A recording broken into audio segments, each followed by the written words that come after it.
Hello students, मैं विष्णु गुप्ता आप सभी का फिर से स्वागत करता हूं आपके अपने यूट्यूब चैनल कैम प्लस में। आज हम आपके लिए लेके आए हैं एक बहुत ही इम्पोर्टेंट जो बात है वो है मॉडल पेपर जो अपना कैसे आएगा।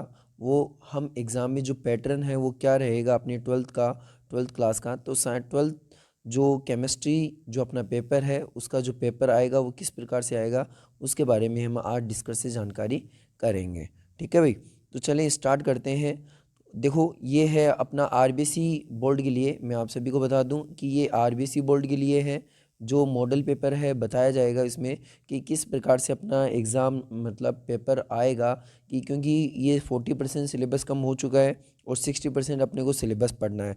तो वो किस हिसाब से पढ़ना है, किस प्रकार से क्वेश्चन आएंगे, वो सभी डिटेल आपको इस वीडियो में दी जाएगी। ठीक है, तो चलिए स्टार्ट करते हैं। तो देखो हमारा जो पेपर आएगा वो होगा 56 नंबर का। आपको मैं बता दूं पूर्णांक 56 ही रहेंगे और ये टाइम रहेगा वो रहेगा 3.25 घंटे 3 घंटे जो 15 मिनट है वो आपको मिलेंगे। अपने जो इस पेपर में क्या है ये बात तो सब जानते हैं, इसको रहने दें। हम स्टार्ट करते हैं हमारे क्वेश्चन किस प्रकार से पैटर्न के आएंगे, हम वहाँ सीधा डिस्कशन करते हैं। तो देखो आपको यहाँ पे एक ब्लॉक बनाया हुआ है, इसमें लिखा है खंड A B C D E। मतलब आपके 5 खंड बने होंगे, 5 अपने पास जो पेपर को 5 भागों में बांटा गया है। ठीक है ना। इस पहले भाग में क्वेश्चन होंगे 20, प्रश्नों की संख्या होगी खंड ए में 20 और फिर बी भाग में होगी 4, सी में होगी 4 और डी में भी होगी 2 क्वेश्चन और ई पार्ट में होगा आपके 2 क्वेश्चन। देखो जो 20 क्वेश्चन रहेंगे उनके अंक होंगे 1 नंबर, मतलब एक एक नंबर के होंगे तो कुल अंक होंगे उनके 20 नंबर। तो देखो इसका एक बार मैं साइज़ रिजोल्यूशन कम कर लेता हूँ ताकि आपको ये साइज़ श्योर दिखे। ठीक है, 1 मिनट साइज़ कम कर लेता हूँ जी। तो देखो इनके अंक होंगे 20 नंबर। फिर अंक होने के बाद में इसकी बात करते हैं। अंक होने के बाद इसमें अगला टॉपिक आएगा कि जो अपना खंड बी होगा उसका क्या होगा। जो खंड बी है उसमें अपने क्वेश्चन आएंगे 4 और वो प्रत्येक क्वेश्चन 2 नंबर के होंगे तो टोटल अंक होंगे 8। और सी खंड है उसमें हम कहेंगे वो 16 से 19 होगा और उसमें क्वेश्चन होंगे 4 और उसके प्रत्येक क्वेश्चन का अंक होगा 3 तो 4 3 12 नंबर हो जाएंगे। तो मतलब खंड सी अपने पास 12 नंबर का होगा। जो खंड डी है वो 20 से 21 क्वेश्चन हो, मतलब 20वां और 21वां मतलब क्वेश्चन 2 होने वाले हैं और आपको प्रत्येक क्वेश्चन 4 नंबर से पूछे जाने वाला है। टोटल अंक होते हैं 8। और खंड ई है मतलब जो सबसे बड़े क्वेश्चन है 22 और 23 2 क्वेश्चन पूछे जाने वाले हैं। पिछले जो लास्ट 4 क्वेश्चन थे अब उसको 2 क्वेश्चन कर दिया गया है। प्रश्नों की संख्या 2 पूछी जाएगी और प्रत्येक क्वेश्चन के नंबर होंगे 4 तो टोटल नंबर हो गए 8। तो अब देखो ये क्वेश्चन पेपर किस प्रकार से बना है, मतलब हम कह सकते हैं कि क्वेश्चन हमारे पेपर में 1 से लेकर 23 तक आने वाले हैं। उन 23 क्वेश्चनों में क्या क्या प्रकार से अपने को वेरिएशन से क्वेश्चन पूछ सकता है उसकी डिटेल में बात करते हैं। ठीक है, तो हम कहेंगे ब्लॉक ए के अंदर आपको ऑब्जेक्टिव क्वेश्चन पूछे जाएंगे। उन ऑब्जेक्टिव क्वेश्चन में हम देखते हैं जैसे पहला क्वेश्चन पूछा है ताप बढ़ाने पर किसी द्रव्य का वाष्प दाब क्या होता है। जंग निम्न का मिश्रण होता है, मतलब जंग किसका मिश्रण होता है वो आपसे पूछा जाता है। एक जो प्रथम कोटि की अभिक्रिया है उसकी अर्धायु काल आपको 69.3 सेकेंड दिया हुआ है और उसका वेग नियंत्रण आपको ज्ञात करना है। तो ये जो जनरल क्वेश्चन है ये काइनेटिक्स का है। ये अपने पास जो थर्ड चैप्टर है इलेक्ट्रोकेमिस्ट्री उसका है और ये ताप बढ़ाने वाला अपना सॉल्यूशन चैप्टर का है। और ये जो निम्न में से किसकी गोल्ड संख्या न्यूनतम होती है ये अपना जो सरफेस केमिस्ट्री उसका क्वेश्चन है। तो मैं आपको आंसर नहीं बता रहा इसलिए क्योंकि आप खुद प्रैक्टिस करें और जो भी अगर आपको किसी क्वेश्चन का आंसर चाहिए तो आप मेरे को मैसेज कर सकते हैं और मैं आपको आंसर बता दूंगा। ठीक है भाई, तो ये क्वेश्चन है आप इसमें देख सकते हैं कि हर चैप्टर से आपको ऑब्जेक्टिव क्वेश्चन पूछ रहा है। तो देखें हम कह सकते हैं कि यहाँ पे जो एक क्वेश्चन पूछा गया है मैं आपको क्वेश्चन भी बता देता हूँ कि कौन सा कहाँ से आया हुआ है। फिर नीचे आयनन निम्न में से किसकी आयनन एंथैल्पी सर्वाधिक होगी, तो ये आपको पी ब्लॉक से क्वेश्चन पूछा गया है। फिर है लेंथेनोइड श्रेणी का एक सदस्य जो +4 ऑक्सीकरण अवस्था दर्शाता है, तो ये आपके ए ब्लॉक से क्वेश्चन है। समूह 15 में भूपटीय में सर्वाधिक लब्धि में पाए जाने वाला तत्व है, ये भी अपने पी ब्लॉक से क्वेश्चन पूछा हुआ है। ठीक है, तो आगे इसी प्रकार से क्वेश्चन है। अगला एक क्वेश्चन देखने को मिल रहा है आपको, अगला एक क्वेश्चन देखने को मिल रहा है, मैं इसको देखो जूम कर देता हूँ ताकि आपको दिख जाए। अगला एक 8वां क्वेश्चन दिया हुआ है किस आयन में सभी इलेक्ट्रॉन युग्मित अवस्था में है। तो आपसे ये क्वेश्चन पूछा गया है। तो देखो आप सभी इनके जनरली एग्जाम्पल बता सकते हैं। ठीक है, अगला जो है अपने पास क्वेश्चन किस प्रकार से दिए हुए हैं उनकी चर्चा करते हैं। मतलब आपके पास 1 से लेकर 10 क्वेश्चन आने वाले हैं, वो ऑब्जेक्टिव आने वाले हैं। और उसमें 9वां क्वेश्चन जो आपको दिया है, निम्नलिखित में उभयदंतिक लिगेंड कौन है। तो आप इसमें उभयदंतिक लिगेंड बताना है, तो आप इसे बता सकते हो भाई ये NH2 तो होगा नहीं, ऑक्जिलेट होता नहीं है, और C2 ये भी नहीं होगा। होगा कौन, NO2 माइनस। वैसे तो सिंपल क्वेश्चन आप देख सकते हैं, क्योंकि इसमें नाइट्रोजन भी इलेक्ट्रॉन दे सकता है, लोन पेयर होता है, और ऑक्सीजन के पास भी होता है, तो आप दोनों में NO2 होगा। ठीक है, वैसे बता देता हूँ, आप ध्यान रखें। हम कहते हैं कि अगला है 10वां क्वेश्चन, C6H5OH की अभिक्रिया X के साथ करवानी है, 3QH है, आपके पास C6H4OH बना है और CHO लिखा हुआ है, इसके साथ 3 जल के अणु, तो ये कौन सा कंपाउंड बनेगा, आपसे ये पूछा है। तो मतलब जो X है उस X की वैल्यू पूछी है, यहाँ पे X क्या होने वाला है। तो ये क्वेश्चन मतलब आपने देखा कि 1 से लेकर 10 क्वेश्चन है वो ऑब्जेक्टिव क्वेश्चन आ रहे हैं, ऑब्जेक्टिव टाइप आ रहे हैं, जिसमें आपको ए बस अध्यय करना है। और वैसे आपको बता दूं, आपको पास होने के लिए सिर्फ 6 नंबर की ज़रूरत होती है, इसमें कोई बड़ी रामायण वाली बात नहीं है कि आप कर नहीं सकते हैं। फिर देखो क्वेश्चन जो लिखा हुआ है 2 से लेकर 8, आप ये समझना क्वेश्चन 2 का मतलब है पहला क्वेश्चन है ऑब्जेक्टिव, मतलब पहले क्वेश्चन को भी हमने 1 से लेकर 10 भागों में बांट दिया। ठीक है, फिर दूसरे क्वेश्चन में आप देखोगे ये भी एक एक नंबर के क्वेश्चन होंगे। तो यहाँ पे क्वेश्चन दिए हुए हैं, देखो अति भारी तत्व किसे कहते हैं, सुपर हेवी एलिमेंट, किस तत्व के ऑक्साइड को धूप में रखने पर चश्मे के लिए रंगीन लेंस बनाने के लिए प्रयुक्त किया जाता है, क्लोरोबेंजीन डाइफ। तो ये आपको ये छोटे छोटे क्वेश्चन पूछे हैं। पैरा क्रिस्टल क्या है, तो ये पैरा क्रिस्टल आपको मैंने ये OH होता है और इसके नीचे CH3 जुड़ा होता है, तो ये इसको पैरा क्रिस्टल बोलते हैं, आप सभी जानते होंगे। तो चलें, तो आपको मैं ये बता रहा हूँ कि 2 से लेकर जो 7 क्वेश्चन है वो आप इसमें देख रहे हैं कि ये एक एक नंबर के क्वेश्चन होंगे। अब आगे बात करते हैं 7 के बाद में जो अपना 8वां 9वां क्वेश्चन है वो किस प्रकार से है। देखो 8वां क्वेश्चन आप देख रहे हैं, 1,2 डाइक्लोरोएथीन में किस ज्यामिति समभावी का गलनांक और क्वथनांक अधिक होगा, आपसे ये क्वेश्चन पूछा गया है। तो ये आप बता सकते हैं, ये वाला जो है 16 चैप्टर है वो स्टीरियो केमिस्ट्री, वहाँ से क्वेश्चन आया हुआ है। तो मतलब सिस और ट्रांस वाला इसमें ध्यान रखना, सिस और ट्रांस वाला क्वेश्चन है ये। तो चले, इसके बाद जो 9 से लेकर जो 11 क्वेश्चन है, 9 से लेकर 11 क्वेश्चन है, उनमें रिक्त स्थानों की आपको पूर्ति करनी है। वैसे जैसे ये अभिक्रिया दे रखी है C6H5OH, इसकी जिंक के साथ अभिक्रिया करा रखी है। ये आप देखना कि जो एल्कोहल वाला चैप्टर है उसमें जो जिंक डस्ट है उसके साथ अभिक्रिया कराते हैं, तो क्या होता है, अरे भाई ये फिनोल है, इस फिनोल की अभिक्रिया हम जिंक के साथ करवाते हैं, तो क्या बनता है, जेडनो ही बनता है। क्या बनता है, जेडनो। क्या बनता है, जेडनो। और क्या बन जाती है, बेंजीन बन जाती है। क्या बन जाती है, बेंजीन। तो आप यहाँ पे क्या बना देंगे, बेंजीन C6H6 बना देंगे। ठीक है, वैसे मैं आपको सिर्फ आंसर बता रहा हूँ, जिसको और किसी को क्वेश्चन को पूरा चाहिए तो वो आप मेरे को मैसेज करके बता दे।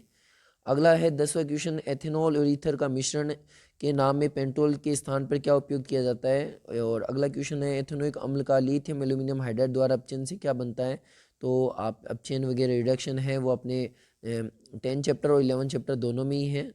तो 11 चैप्टर पढ़ना आप, उसमें आपको रिडक्शन वाला ये मिल जाएगा। तो देखो ये वाली बात हम कर चुके हैं कि 11 क्वेश्चन तक हमारे पास कौन सा होगा, एक खंड होगा। मतलब 1 से लेकर, इनमें हम समझेंगे कि अपने पास 1 से लेकर जो पहला क्वेश्चन है उस पहले क्वेश्चन को हमने 1 से लेकर 10 कैटेगरी में बांट दिया। मतलब इसमें आएंगे ऑब्जेक्टिव क्वेश्चन, कौन से आने वाले हैं, ऑब्जेक्टिव टाइप, मतलब ए बस अदर वाले। और जो बी ब्लॉक है उस खंड, फिर हमने जो क्वेश्चन 2 से लेकर 8 भी देखे, उन 2 से लेकर 8 में हमने देखा कि उनमें क्वेश्चन दिए हुए थे आपको एक लाइन, मतलब वन वर्ड वाले आंसर हैं। और फिर 9 से लेकर हमने 11 क्वेश्चन में देखे, इनमें रिक्त स्थानों की क्या करनी थी, आपको पूर्ति करनी थी। क्या करनी थी, पूर्ति। तो वो सभी एक एक नंबर के क्वेश्चन थे। अब दो दो नंबर के क्वेश्चन स्टार्ट हो गए हैं। तो देखो क्या है यहाँ पे क्वेश्चन दिया हुआ है, Na2SO4 की लैम्डा एम की गणना कीजिए। देखो ये कोल्हाउस लॉ का क्वेश्चन आ चुका है, किसका, कोल्हाउस लॉ का क्वेश्चन है। तो अब अगला जो 13वां क्वेश्चन है वो दिया हुआ है 298 केल्विन पे 0,1 विलेन की विशिष्ट चालकता ये दे रखी है। ये अपना केमिकल इसका है, इलेक्ट्रोकेमिस्ट्री का। तो तीसरे चैप्टर का क्वेश्चन है। तो अगला है, निम्न में से IUPAC नाम यौगिक X को पहचाना है और उसका IUPAC नाम लिखना है। तो देखो आपको ये पता भी होगा, ये सिंपल जो 10वें चैप्टर की रिएक्शन है, इसमें क्या निकल जाता है, AgCl निकल जाता है और बनता है क्या है, CH3NC बनता है। क्या बनता है, मेथिल आइसोसाइनाइड। क्या बनता है, इसको मैं सही से लिख देता हूँ ताकि आपको दिख जाए। ये क्या बनता है अपने पास, मेथिल आइसोसाइनाइड। देखो इसको कैसे करा दूंगा मैं, कई रिएक्शन है तो आपको करवा देता हूँ ताकि आपको जटिल ना लगे।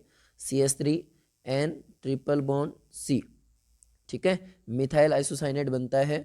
तो ये रिएक्शन जो अपने 10 चैप्टर है उसकी है, और इसमें आपको पता भी होगा AgCN एक कोवलेंट बॉन्ड द्वारा बंधित होता है, और फिर इसके अंदर मिथाइल पे यहाँ पे नाइट्रोजन न्यूक्लियोफाइल के रूप में अटैक करता है।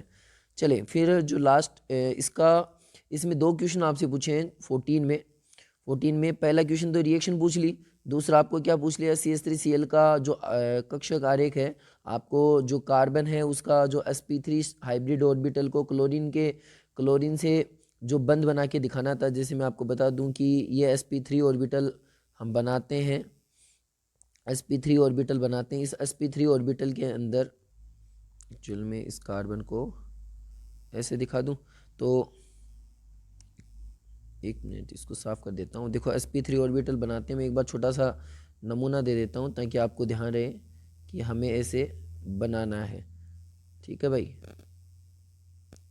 तो ये अपना कार्बन है यहाँ पे, ठीक है। इससे आप क्या करते हैं, एक हाइड्रोजन यहाँ पे जोड़ते हैं, एक हाइड्रोजन यहाँ पे जोड़ेंगे, और एक हाइड्रोजन यहाँ जोड़ दो, और यहाँ पे नीचे एक क्लोरीन का p ऑर्बिटल आप यहाँ पे डंबल शेप में बना दो। तो ये वाला जो आरेख है वो किसका है, CH3Cl का होगा। यहाँ पे हाइड्रोजन लिख देना, और यहाँ पे हाइड्रोजन हो गया, और यहाँ पे ये एक डंबल जैसी शेप, इसको मैं थोड़ा क्लीन बना दूँ, थोड़ा आप समझ जाओ। यहाँ पे कार्बन हुआ, ठीक है, और इसकी जो कलर चेंज कर लेता हूँ, इससे हाइड्रोजन जोड़ दिया, इससे हाइड्रोजन जोड़ दिया मैंने, क्योंकि s ऑर्बिटल गोलाकार होता है। और उसके बाद p ऑर्बिटल को मैं डंबल शेप में बना देता हूँ, और ये क्लोरीन और अपने कार्बन के मध्य जो अतिव्यापन हो गया, ठीक है। तो ये वाला जो डायग्राम है वो आपको क्या करना है, बना के आना है। मैंने आपको डायग्राम समझा दिया कैसे बनाना है। तो ध्यान रखिएगा, आपको जो हार्ड आती है, कहीं दिक्कत आती है तो आप मेरे को क्वेश्चन पूछ सकते हैं मैसेज करके। अब बात करते हैं आगे, अगला क्वेश्चन जो दिया हुआ है अपने इसमें 15वां क्वेश्चन क्या दिया हुआ है। देखो थ्री और इरिथ्रियो रूप में क्या अंतर है। तो आप जो 16 चैप्टर है स्टीरियो केमिस्ट्री का, उसका है थ्रियो और एरिथ्रियो। एरिथ्रियो में क्या होता है भाई, एरिथ्रियो में क्या होता है, हम कहते हैं OH ग्रुप क्या होते हैं, एक साइड होते हैं, जबकि थ्रियो में क्या होते हैं, थ्रियो रूप में हम कहते हैं कि अपने पास एक OH लेफ्ट हैंड साइड होता है और एक OH राइट हैंड साइड होता है। इन दोनों में हम कहते हैं एक दूसरे की ट्रांसपोजिशन भी जुड़े हुए होते हैं। तो इस रूप को हम क्या कहते आते हैं, इसको थ्रियो बोलते हैं और इसको एरिथ्रियो रूप बोलते हैं। तो आप चैप्टर नंबर 16 में ये देख सकते हैं ये क्वेश्चन क्या है। तो देखो अगला है जो दिया हुआ है, सॉल्यूशन वाले चैप्टर से आया हुआ है। द्रव्यमान प्रतिशत को परिभाषित कीजिए, मतलब W/W आपसे पूछा है, ठीक है। तो इसमें प्रतिशत बताना है और इसका फॉर्मूला बताना है। तो हम कह सकते हैं कि 100 ग्राम विलायक में उपस्थित विलेय के मोल है, 100 ग्राम विलायक में हम कहेंगे विलेय के कितने जो मात्रा आई है वो इसका क्या होता है, द्रव्यमान प्रतिशत होता है। फिर आदर्श विलयन के 2 उदाहरण बताएं आपको, आदर्श विलयन के 2 उदाहरण लिखने, ये चैप्टर नंबर 2 के हैं। या आप क्या कर दो, नीचे अगला क्वेश्चन दिया आयतन प्रतिशत को परिभाषित कीजिए, मतलब W/V आपसे पूछा है। मतलब 100 अमल विलयन में 100 अमल आपके पास क्या है विलयन है, उसमें जो विलेय की मात्रा है वो आपसे पूछता है प्रतिशत में, वो आयतन प्रतिशत होता है। तो ये ध्यान रखें। फिर अनादर्श विलयन के 2 उदाहरण पूछ लिए आपसे, ठीक है। जो राउट के नियम का पालन नहीं करते उसको अनादर्श बोलते हैं। तो ये क्वेश्चन आपको सिंपल से क्वेश्चन दिए थे। बी पोर्शन में 4 क्वेश्चन थे। देखो बी पोर्शन में 4 क्वेश्चन थे, 12वां 13वां 14वां और 15वां। मैंने आपको 4 क्वेश्चन बता दिए। इसमें 2 तो देखो किसके होंगे, 2 तो होने वाले हैं इनऑर्गेनिक के, 2 तो 12वां और 13वां इनऑर्गेनिक, मतलब हम कह सकते हैं 2 तो फिजिकल के होंगे और 2 हो अपने ऑर्गेनिक केमिस्ट्री के होंगे, ठीक है भाई। अब खंड सी देखेंगे, ब्लॉक सी के अंदर क्या होते हैं। ब्लॉक सी में आपसे क्या पूछा है, द्रव्यमान प्रतिशत आपसे पूछा है। ये तो मैंने आपको बता दिया द्रव्यमान प्रतिशत, ये अपने पी ब्लॉक का क्वेश्चन है, पी ब्लॉक नहीं सॉरी सॉल्यूशन वाले का। आगे बात करते हैं, ये आ चुका 16 क्वेश्चन। 17वां क्वेश्चन देखो किस प्रकार से पूछा जाएगा आपसे। 17वां क्वेश्चन है पी ब्लॉक से आ चुका है। 17वां जो कैल्कोजन समूह को सामान्यतः नाम से जाना जाता है, आपको पता है कि निकोजन 14 होता है, निकोजन को हम 14 बोलते हैं। तो फिर कैल्कुलेजन बचा अपना, कैल्कुलेजन किसका होगा 16 का, ठीक है। ऑक्सीजन परिवार का एम्स का एम एम्पस सम का लवण का सामान्य रासायनिक सूत्र आपसे पूछा है। फिर नीचे कुछ रासायनिक समीकरणें दी हुई है। मतलब आपको ये देख सकते हैं कि यहाँ पे आपसे कुछ क्वेश्चन, पहला आप इसमें देख सकते हैं ये क्वेश्चन कि आपको किस प्रकार से क्वेश्चन पूछा है। एक तो आपके पास पहला क्वेश्चन पूछ लिया और फिर इसमें दूसरा पूछ लिया, मतलब इसमें आपको दो क्वेश्चन पूछेगा और फिर इस रासायनिक समीकरण को इसको क्या कहा है, पूरा करने के लिए कहा है। तो ये आप जानते होंगे, ये रिएक्शन ये अपने पी ब्लॉक से है। तो ये पूरा का पूरा एक चैप्टर जो 17वां क्वेश्चन है वो पी ब्लॉक से आ गया है और 4 नंबर का है। फिर देखो नीचे वाले क्वेश्चन भी हम देख रहे हैं। आप इसमें या तो आप ये ऑप्शन कर लेना, मतलब पी ब्लॉक का ये कर सकते हो, चाहे ये कर सकते हो, ठीक है। तो आपको दो क्वेश्चन आपसे दिए हुए हैं, दोनों क्वेश्चन का आपको आंसर करना है। फिर आपके पास अगला जो क्वेश्चन आएगा इसमें, ये तो इंग्लिश ट्रांसलेट है। फिर आपसे नौवां चैप्टर जो कोऑर्डिनेशन केमिस्ट्री का है, कोऑर्डिनेशन केमिस्ट्री का है, इसमें आपको आईयूपीसी नाम पूछे गए हैं Fe4Cl6। ये जो अपने पास आईयूपीसी नाम है इनके करने हैं, मतलब दो आपको आईयूपीसी नाम दिए हैं और एक आपको COF6 से जो संकुल आयन है उसकी आपको क्या बनानी है, ज्यामितीय चित्र बनाना है।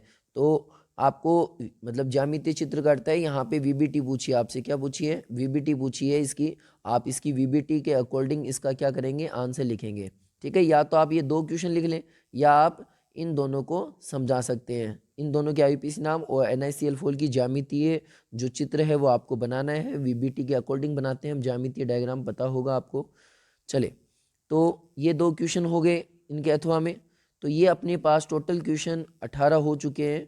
18 के बाद में अगला आता है 19वां क्वेश्चन, ये आएगा अपने ऑर्गेनिक केमिस्ट्री से। तो देखो 19वां क्वेश्चन आपसे ऑर्गेनिक केमिस्ट्री से बना रहा है। तो देखें इस 19वें क्वेश्चन में आपसे पूछ लिया कि एक्स और वाई को पहचानिए, तो आपसे ये ऑर्गेनिक केमिस्ट्री के क्वेश्चन पूछ लिए गए हैं। तो इसमें आपको 19वें क्वेश्चन में एक मतलब आपको टोटल 3 क्वेश्चन पूछे जाएंगे। किस प्रकार से क्वेश्चन, तीन नहीं, 2 क्वेश्चन पूछे जाएंगे आपको, वही एक और एक, मतलब 2-2 नंबर के 2 क्वेश्चन होंगे आपसे। ये भी 2 नंबर का होगा और ये भी 2 नंबर का होगा, टोटल 4 नंबर हो गए भाई, ठीक है। या अथवा में आप ये वाले कर सकते हैं, अथवा में ये कर सकते हैं, मतलब चैप्टर सेम रहेगा, उनके अथवा में क्वेश्चन अलग रहेंगे, ठीक है। फिर है अगला आता है 20वां क्वेश्चन जो खंड डी से आएगा। जो इसमें आपको पहला चैप्टर है जिसको सॉलिड स्टेट बोलते हैं, जिसको हम क्या बोलते हैं, सॉलिड स्टेट। सॉलिड स्टेट से आपसे क्वेश्चन पूछे गए हैं। तो देखो काय केंद्रित और घनीय एक कोष्टिका में कुल कणों की संख्या पूछी है, आपको पता होगा। काय केंद्रित को हम BCC बोलते हैं, BCC में कणों की संख्या होती है 2। और जो घनीय एक कोष्टिका है, क्यूबिकल यूनिट सेल है, जिसको हम क्या बोलते हैं, SCC भी बोलते हैं, इसमें कणों की संख्या क्या होती है, 1 होती है, ठीक है भाई। ये आपसे सिंपल सा क्वेश्चन पूछा है। फिर देखो दूसरा है, दूसरा क्वेश्चन आपको दिया है कि या आप बताओ काय केंद्रित घनीय संरचना में संकुलन क्षमता, मतलब आपको BCC की क्या पूछी है, संकुलन दक्षता पूछी है, पैकिंग इफिशियंसी पूछी है। तो आपको पता होगा पैकिंग इफिशियंसी कितनी होती है, 64%, ठीक है। तो आप इसको सोल्व करके दिखाना है बाय डायग्राम के द्वारा, ध्यान रखना भाई।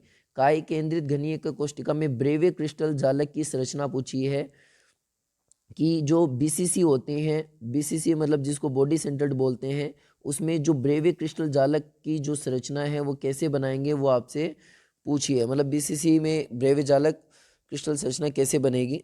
अब आगे आपसे एक क्वेश्चन पूछा है सरल घनीय एक कोष्टिका में कुल कणों की संख्या, मतलब SCC में पूछ लिया। फिर सरल घनीय एक कोष्टिका की संकुलन क्षमता पूछ ली, या सरल घनीय एक कोष्टिका की ब्रेवे क्रिस्टल जालक की आपसे क्या पूछ लेगा, संरचना पूछ लेगा, ठीक है। तो आएगा आपके पहले चैप्टर से, मतलब पहले चैप्टर से ही आपको अथवा में ये 3 क्वेश्चन कर सकते हैं या अथवा 3 कर सकते हैं, नंबर 4 रहेंगे, ठीक है भाई। अगला जो क्वेश्चन है 22वां क्वेश्चन, 21वां सॉरी, ये 21वां क्वेश्चन आप देखेंगे कि ये अपना चैप्टर है अपने 5वां सरफेस केमिस्ट्री से, अधिशोषण अवशोषण में अंतर, विद्युत अपोन का नामा की चित्र पूछ लिया। या आप इन दोनों में ये क्वेश्चन भी कर सकते हैं, द्रव विरोधी कोलाइड टिंडल प्रभाव क्या होते हैं, इन ये भी क्वेश्चन आप कर सकते हैं। चैप्टर नंबर अपना 5 से है, एकदम सिंपल सिंपल क्वेश्चन पूछे हैं आपसे। फिर अगला जो 22वां क्वेश्चन है वो अपना वापस काइनेटिक्स से आता है, फिजिकल केमिस्ट्री से, फिजिकल केमिस्ट्री से आता है। तो देखो इसमें आपसे प्रथम कोटि की वेग आपको क्या पूछ लिया, प्रथम कोटि का अभिक्रिया के लिए वेग स्थिरांक सूत्र पूछ लिया, ठीक है। फिर आपको प्रथम कोटि अभिक्रिया के लिए दूसरा क्वेश्चन पूछा है आपसे इसी में, मतलब दो दो नंबर की क्वेश्चन है। प्रथम कोटि अभिक्रिया के लिए वेग स्थिरांक का मान आपको दे रखा है और आपको क्या निकालना है, अर्धायुकाल निकालना है। तो भाई आपको पता भी होगा, मैं आपको एक बार और बता देता हूँ। तो प्रथम कोटि के लिए क्या होता है, 0.693 अपॉन टी हाफ होता है। तो इस टी हाफ को उधर ले जाएं तो हम क्या कह सकते हैं, टी हाफ इक्वल टू क्या होता है, 0.693 अपॉन क्या होता है, के होता है, क्या होता है, के। तो आप इसमें आप क्या कर सकते हैं, आपको के का मान आपको दे रखा है, तो आपको सिर्फ क्या करना है, अर्धायुकाल। तो इस के की वैल्यू रख देना और इसको सोल्व कर लेना भाई, टी हाफ अपने निकल जाएगा, ठीक है। तो एक सिंपल से क्वेश्चन दिए हुए हैं आपको। तो अथवा में या तो आपको क्या कर सकते हैं, अथवा में आपको ऑप्शन दिया है, ऑप्शन दिया है, या तो आप ये कर लेना, ये दो क्वेश्चन कर दो प्रथम कोटि के, नहीं आपको एक शून्य कोटि के आपको क्वेश्चन दिया है, शून्य कोटि का वेग स्थिरांक निकाल दो और सूत्र ज्ञात कीजिए। और आपको ये क्या पूछ लेगा, एक शून्य कोटि अभिक्रिया के लिए अर्धायुकाल ज्ञात करने के लिए कह दिया, और आपके पास आपके पास के की वैल्यू इतनी दे रखी है और आरंभिक सांद्रता आपको इतनी दे रखी है। तो आपसे पूछ लिया कि इसका अर्धायुकाल ज्ञात कीजिए। तो ऐसे क्वेश्चन आपसे पूछ सकता है। तो ये पैटर्न था अपने 1 से लेकर 22 क्वेश्चन तो हमने देखे, 22 क्वेश्चन इस प्रकार से पूछे गए। अब ये जो लास्ट क्वेश्चन है 23वां, वो होगा ऑर्गेनिक केमिस्ट्री से। किससे होगा, ऑर्गेनिक केमिस्ट्री से। तो देखो ऑर्गेनिक केमिस्ट्री से होगा, तो ये 23वां क्वेश्चन किस प्रकार से पूछा जाएगा, ये कोई क्वेश्चन रिएक्शन दे रखी है और आपसे पूछ लिया कि सक्सिनिक अम्ल का आप क्या बताओ, एक तो IUPAC नाम बताओ और एसिटिक अम्ल का एक द्विलक का नाम। मतलब एक तो ये पहला क्वेश्चन हो गया, ये दूसरा सक्सिनिक एसिड वाला, और एसिटिक अम्ल का द्विलक का चित्र बनाओ। तो भाई देखो एसिटिक अम्ल का द्विलक आप एकदम सिंपल सी बात है बना सकते हो भाई। देखो मैं बना के दिखा देता हूँ, किसी को नहीं आए, ये CH3, ये C डबल बॉन्ड O, ये OH, सेम ही ऐसा OH, देखो सेम ही यहाँ पे अणु और बना लेंगे हम। देखो यहाँ पे चित्र आएगा नहीं, मैं इसको क्लीन बना देता हूँ, जिसको ये नहीं आता वो देख ले, कोई बात नहीं, सीख जाएगा। ये OH यहाँ पे मैंने, ये एसिटिक एसिड का एक अणु है, फिर हम एसिटिक एसिड का क्या बनाते हैं, दूसरा अणु बना रहे हैं। तो देखें कार्बन, ये C डबल बॉन्ड O, यहाँ पे CH3, एसिटिक एसिड है। हम कहेंगे इलेक्ट्रोनेगेटिव ज़्यादा है, इस पे पार्शियली नेगेटिव, इस पे भी पार्शियली नेगेटिव। तो ये हाइड्रोजन इससे क्या रहेगा भाई, देखो इसका कलर चेंज कर लेता हूँ ताकि आपको ये कलर दिख जाए। कलर कहाँ गया भाई, कलर चेंज कर लेते हैं। तो देखो ये हाइड्रोजन और ऑक्सीजन के मध्य हम देख रहे हैं, हाइड्रोजन और ऑक्सीजन के मध्य हम कहेंगे हाइड्रोजन पे पार्शियली पॉजिटिव आएगा ना, क्योंकि ऑक्सीजन बॉन्ड के इलेक्ट्रॉन खींचेगा, तो हाइड्रोजन पे पार्शियली पॉजिटिव, तो ये बंद के इलेक्ट्रॉन को खींचेगा। तो ये जो हाइड्रोजन और ऑक्सीजन के मध्य जो बॉन्ड बन रहा है, इस बॉन्ड को हम क्या कहेंगे, हाइड्रोजन बॉन्ड। क्योंकि ये हाइड्रोजन इस ऑक्सीजन के पास क्या हो रहा है, इंटैक्ट हो रहा है, आकर्षित हो रहा है, इसलिए इस बॉन्ड को हम हाइड्रोजन बॉन्ड के नाम से जानते हैं। तो ये देखो ये यहाँ पे भी सेम पार्शियली नेगेटिव, इस पे भी पार्शियल नेगेटिव। तो ये वाला ऑक्सीजन इस पे क्या हो रहा है, ऑक्सीजन से आकर्षित हो रहा है, क्योंकि ये बंद के इलेक्ट्रॉन तो ऑक्सीजन ले रहा है ना, आकर्षित कर रहा है, तो ज़्यादा विद्युत ऋणता के कारण तो ये हाइड्रोजन इसकी ओर आकर्षित होगा। तो हम कहेंगे ये जो बॉन्ड फॉर्मेशन होगा वो कौन सा होता है, हाइड्रोजन बॉन्ड। तो देखो इसका मोलिकुलर वेट एसिडिक एसिड का 60 होना चाहिए, एक अणु का 60 होता है और इसका भी क्या होता है 60। लेकिन इस हाइड्रोजन बॉन्ड बन जाने के कारण इसका जो अणुभार आता है, मोलिकुलर मास होता है, वो 120 प्राप्त होता है। कितना होता है, 120। कितना प्राप्त होता है, 120, क्योंकि इसमें हाइड्रोजन बंध बन गया और इसी कारण ये हाइड्रोजन बंध जो बना, इसी कारण इस यौगिक को बोलते हैं द्विलक। तो हम कहेंगे एसिटिक एसिड डाइमर के फॉर्म में पाया जाता है, इसलिए इसका अणुभार अपने को 120 प्राप्त होता है। तो अभी मैंने संरचना बनाई थी, आपने देख ली होगी। आगे बात करते हैं एसिडिक अम्ल का, मैंने बता ही दिया सक्सिनिक अम्ल है, उसका आपको IUPAC नाम बताना है। तो ये आपने जो 12वां चैप्टर है उसमें मिल जाएगा आपको, और ये रिएक्शन आपके पास देखने को मिल रही है और इस रिएक्शन को हमें समझ आप करना, 12 चैप्टर से है ये। तो अब बात नीचे आप देख रहे हैं, सेम ही 12वें चैप्टर से कुछ क्वेश्चन दिए हुए हैं। एक तो आपको ADP का अम्ल का IUPAC नाम पूछा है, ये ध्यान रखना चैप्टर नंबर 12 की क्वेश्चन है भाई, चैप्टर नंबर 12 से।